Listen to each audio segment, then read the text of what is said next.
Huwag magpakampante. Ito ang naging paalala ng PHIVOLCS sa publiko sa gitna ng tumataas na aktibidad ng Bulkang Taal sa probinsya ng Batangas. Kahit daw kasi nasa alert level 1 lang, posible pa rin itong sumabog. Narito ang karagdagang balita. Iba yung kahandaan at pag-iingat ang paalala ngayon ng Philippine Institute of Volcanology and Seismology o PHIVOLCS sa mga residenteng malapit sa vicinity ng Bulkang Taal. Kasunod ito ng naitalang pagtaas ng seismic energy sa bulkan na maaaring maghudyat ng posibleng itong pagsabog. Batay sa abiso ng PHIVOLCS nitong linggo, mula Sabado mayroon ng 19 na volcanic earthquakes ang naitala bukod pa sa moderate hanggang voluminous plume o usok mula sa main crater nito.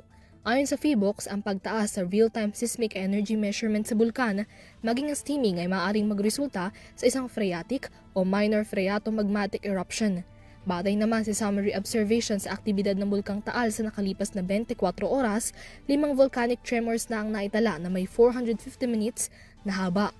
Mula August 8, 374 tons ng sulfur dioxide flux ang ibinugan ng bulkan kada araw, habang 700 metro naman ang taas ng plume o steam nito. Sa kasalukuyan, nananatili pa rin nasa alert level 1 ng Bulkang Taal, ngunit nagbabala ang PHIVOLCS na hindi ito nangangahulugan na dapat nang magpakampante ang publiko.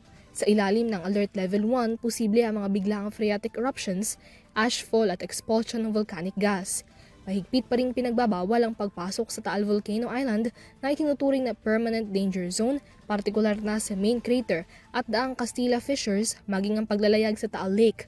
Ipinagbabawal din ang pagpapalipad ng anumang aircraft malapit sa bulkan. Hinihikayat din ng PHIVOLCS ang mga lokal na pamahalaang malapit sa Bulkang Taal na patuloy na maging handa at siguruhin ang kalusugan ng mga mamamayan para sa posibleng paglalabas nito ng volcanic sulfur dioxide.